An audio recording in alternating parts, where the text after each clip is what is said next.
Alright, hi everybody. Alright, so in this video I'm going to talk a little bit about high poly modeling and its relationship to low poly modeling. Okay, so if we look at this scene I've created, we have a cube. Okay, we have three cubes. Three cubes that have different geometry, right? So if I look at this one, and then this one, and then this one, we can see how many more edges and faces are on this one versus this one. So this is just the standard cube. This is one cube with a couple more edges added, and this is a cube with a ton of geometry, right? We can see the comparison. This one has 13, almost 14,000 faces versus this one, which has a cool 6 faces, right?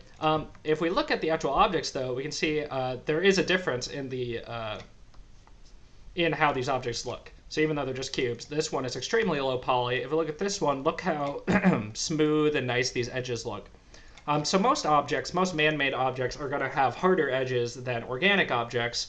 Like a leaf, for example, is a little smoother than something like this. A cube, we imagine, is machine-made. But those edges aren't completely hard. So if you look at this, there's like a little softness to the edge. So that's kind of one goal of high poly modeling, is to get hard edges where you want them, but you also want everything to look smooth and nice. But if we were creating the whole object in this high poly mode and we wanted to edit it later, working in high poly can be quite difficult. So let's take a look at this. Look how many faces there are. So in previous videos, I've decided, I'm gonna select all the faces on one edge or on one side of an object. So if I select all these faces, look how long this will take me. Okay, obviously there's better ways to do this, but you can see working in high poly can be quite difficult. Versus editing this mesh, it's like, it's simple. I just, I select these two things and I just move those. Okay, sure. That was something I wanted to do. Working in this, it can be quite easy, a lot easier working in low poly meshes. This thing in the middle is somewhere in between, right? So this is a little easier to use because it's still pretty low poly, but it converts to high poly well. So I'm going to talk about that. What I'm saying here is that working in high poly is difficult, but Maya makes it easy to work in a low poly mesh and then easily convert that into a high poly mesh. So if we look at this, the secret of that is pressing the number 3. What that does is switch to what is called the smooth mesh preview in Maya. So if you hover over something or you select it and you press 3, it switches, basically what it does is subdivides the geometry into a bunch more faces, adds a bunch more geometry automatically to it. So I can make all these edits in the low poly version and then press 3 just to see what it would look like after it's been smoothed. You switch between these modes by pressing 1 and 3. So 1 is normal mode. This is the actual geometry of the object. Number 3 is a smooth mesh preview. So it doesn't actually change the geometry of the object. It just shows you what it would look like if you did the smooth operation on it. I'll explain that in a little bit. So if we see, if I do that on this object, we hit a problem. We need, if we're too low poly, we try to convert to the high poly mesh, we have an issue. So if you take your tables and your chairs from last week and you press the smooth mesh preview, it'll probably look something like this. It will obviously not a sphere, but it'll look, it's not going to look right. So you need to work in a sort of compromise when you're working, if you're trying to do this pipeline from a super low poly thing into a high poly thing like this. So what I mean by that is, we can see this object doesn't have that much more geometry than this one, right? I just added a couple edge loops around each side, but those edge loops made a big difference when we do the smooth mesh preview, right? So this thing is retaining its cubeness, this one is not. The reason is because it has edge loops near the edges. So what that does is tells the subdivision, the smooth mesh preview, that these edges should be hard. If it has more geometry to work with near the edges, it decides to harden that edge and retain the sharpness of it, which is not the case here. It's just the one edge here, and it decides, that's not that important. Let's make this thing, let's smooth it out, makes the whole thing cube-like. I mean, not cube-like, sphere-like. So take a look at this. So all I did to do those was just add a bunch of edge loops. So I'm going to do that right here on this same one. I'm going to hit the multi-cut tool. Well, I'm going to first select this object. Then I'm going to hit the multi-cut tool. And then I'm just going to add edge loops right around the top edge. Okay, now if I do that, we can see this top edge has become much harder, but it's still kind of becoming a cylinder, which isn't quite what we want. So I'm going to add some more edges around the other sides, like that, and like that, and like that, and like that. Okay, so now I have an edge loop on the either side of each of these edges. So if I move this thing to object mode, we can look at this in the smooth mesh preview. Those have become much harder.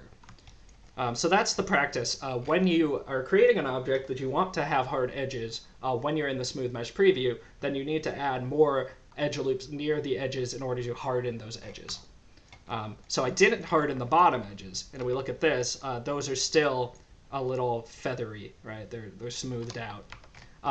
So basically, this requires a lot of thinking about what is the object you're making. For example, for your loot box, if you're creating like a part that is organic for some reason, then that part you might not want to have as many hard edges versus like the bottom of it. If it's made of wood or something, that's going to have really hard edges.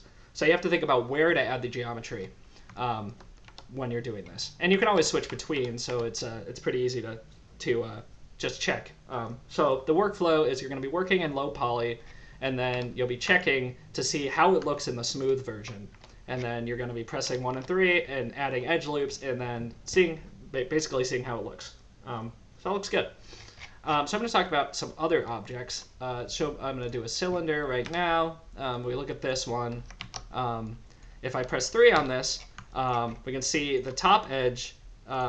Well, the way it looks, the whole thing is just kind of a pumpkin type vibe, which isn't quite what we're looking for if we were trying to make a cylinder. So in this case, I would add some edge loops near the top to harden that edge. Let's take a look at that. All right, so now the top has become much harder versus the bottom is looking still quite gourd-like, Okay, cool. So that's a cylinder.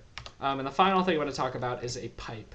So if I show you the pipe, so this isn't on the shelf here, I could shift right-click and I could select a pipe. That's one way I could make one. Or I can go to Create, Polygon Primitives, and then the pipe's there. Okay, so what I want to talk about here is subdivisions. So we've talked about subdivisions previously a little bit, right? So if I go to the channel box and I go to polypipe, the input here, I can change the number of subdivisions of this pipe. So if I go all the way down, right, this thing becomes not very pipe-like at all. This is, well, let me try to do a little, somewhere in the middle. Let me do it 6. Okay, so we can see this is extremely low poly. It's like a hexagon type thing. I don't know extremely, but it's pretty low poly. Right, versus as I add more subdivisions on the axis, this thing starts to look more and more round. But again, we hit into the issue where as we get into a more high poly mesh, it becomes harder to work with. So we want to, and obviously as we add more polygons, the object in the game is going to require more effort from the engine in order to render it, so that can be an issue. So a good compromise, I think, for a high-ish poly mesh, 16 is probably good for games. 8, you could probably get away with 8 depending on how small this object's going to be in the scene. So remember that objects that as they're further away, this thing looks more round to me, right? So if this thing's going to be like a tiny little bolt on or just a tiny little ring on the ground or something that the player's not going to see, you can get away with it being lower poly. So that's one thing I want to talk about. If you're doing the high poly mesh for this week and for the high poly version of your loot box, you probably want to go, fairly high, right? 16 is probably good, for example. Because that's not the version that's going to be in the game, so you don't run into that issue where the engine has the issue rendering it.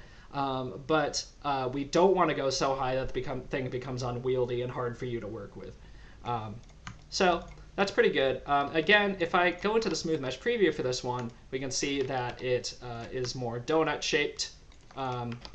So we, again, would want to harden these edges if we wanted this thing to look like a pipe. So I go to the multi-cut, I hold control and I add some edge loops there. We can see now that edge is hardened. If I add one over here as well on the interior ring, we can see that edge is hardened too. This process does add a bunch of polygons.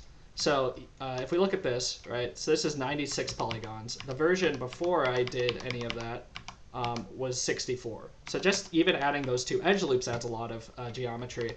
But if we go into the smooth mesh version, we can see this now has 1,500 faces. So that can be, that's sometimes overkill depending on how big your object is. But since we're working, our goal is to make a high poly version of an object, that's good. Cool. So the last thing I'm going to talk about is actually converting these things. So for example, so this one, right, this is the geometry of the actual object. And the smooth mesh preview shows us this nice smooth object, but this is not the actual object itself. This is not what the object looks like. If we exported the object, it would not look like this. So when you create high poly objects, you can just do the smooth mesh preview. And that'll show us what the object would look like. And that's nice for taking the screenshots for the purposes of submitting your assignments for the class, that sort of thing. Just anything that takes place in Maya, that's fine. But when we want to export to Substance Painter and we want to make this thing into an actual game asset that goes into a game, right, we need to turn this preview, take it from a preview into the actual geometry. So what I'm going to do for that, and that's actually how I produce this cube. This cube is this version of the cube, but converted. So I'm going to take this object, I'm going to go to Modify, I'm going to go to Convert, and I'm going to hit Polygons to Subdivision.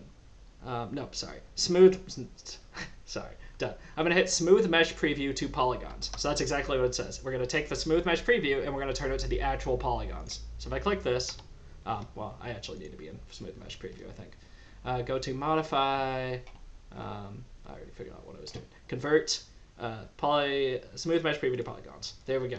Look at this.